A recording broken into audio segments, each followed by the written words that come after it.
Quantos casamentos têm sido destruídos porque o lugar do sacerdote tem sido abandonado? Quantas famílias têm sido dissipadas porque os homens não têm se posicionado e entendido o seu lugar dentro da família?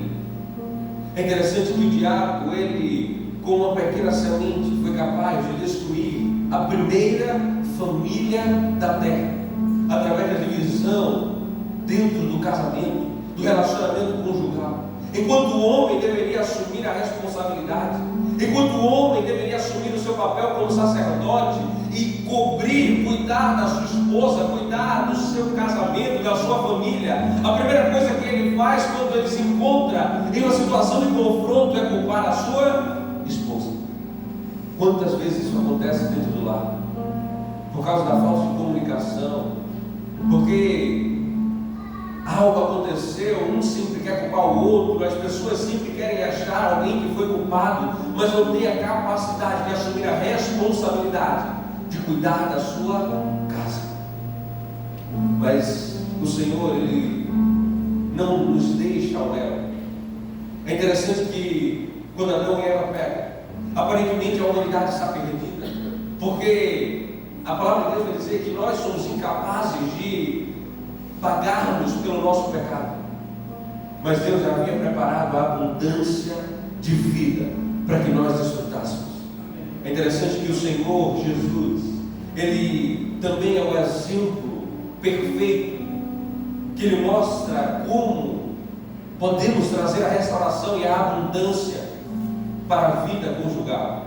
Quando a gente vai para o livro de Efésios, capítulo 5, no versículo 25 ao 27, a palavra de Deus vai dizer assim: maridos, amai vossa mulher, como também Cristo amou a igreja, a si mesmo se entregou por ela, para que a sacrificasse, tendo-a purificado por meio da lavagem de água pela palavra, para a apresentar a si mesmo igreja gloriosa, sem mácula, nem ruga, nem coisa semelhante, porém santa e sem defeito.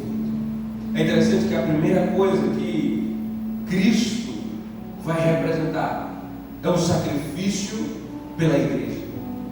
A palavra de Deus vai dizer: maridos, amai as vossas mulheres, como Cristo amou a igreja, se sacrificando, se colocando na frente, cuidando, protegendo.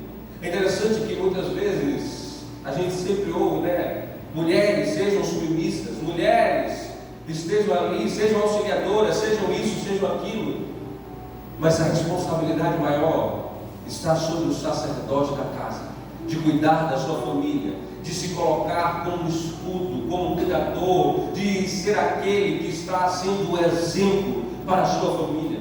É interessante que desde Gênesis a gente vê o homem abrindo mão do seu lugar de sacerdote e culpando a sua esposa, enquanto ele deveria estar protegendo, estar santificando-a. É interessante que é Adão que recebe o decreto de Deus, a responsabilidade, mas ele abre mão da responsabilidade, porque ele deu espaço para o pecado. É interessante que a palavra de Deus vai dizer: cuidado aqueles que estão de pé, para que não caiam. Sabe, muitas vezes a gente até sabe a nossa responsabilidade, a gente até sabe o nosso dever, mas por causa de um descuido, acabamos perdendo tudo aquilo que foi construído com muito suor, com muito sufoco. Um dos exemplos disso na Bíblia é um rei muito conhecido e de grande relevância, o rei por nome Davi. Se você for comigo para 2 Samuel, no capítulo 11, no versículo 1 ao 4, a palavra de Deus vai mostrar o momento em que Davi, ele toma uma atitude de descuido. Em 2 Samuel, capítulo 11, versículo 1 ao 4, a palavra de Deus vai dizer assim: decorrido o ano, no tempo em que os reis costumam sair para a guerra, enviou Davi a Joabe e seus servos com ele e a todo o Israel, que destruíram os filhos de Amon e sitiaram Rabá. Porém Davi ficou em Jerusalém. Uma tarde levantou-se Davi do seu leito e andava passeando no terraço da casa real. Daí viu uma mulher que estava tomando banho. Era ela muito formosa. Davi mandou perguntar quem era. Disseram-lhe: é Betseba, filha de Eliã e mulher de Urias, o heteu. Então enviou Davi mensageiros que a trouxessem. Ela veio e ele se deitou com ela. Tendo-se ela purificado da sua imundícia, voltou para a sua casa. É interessante que no início do versículo 1, a palavra de Deus ela vai trazer algo que é crucial para você entender o problema maior desse acontecimento. Assim como a nossa bispa estava falando anteriormente aqui, enquanto fazia os dízimos, não existe nada na Bíblia que está ali por acaso.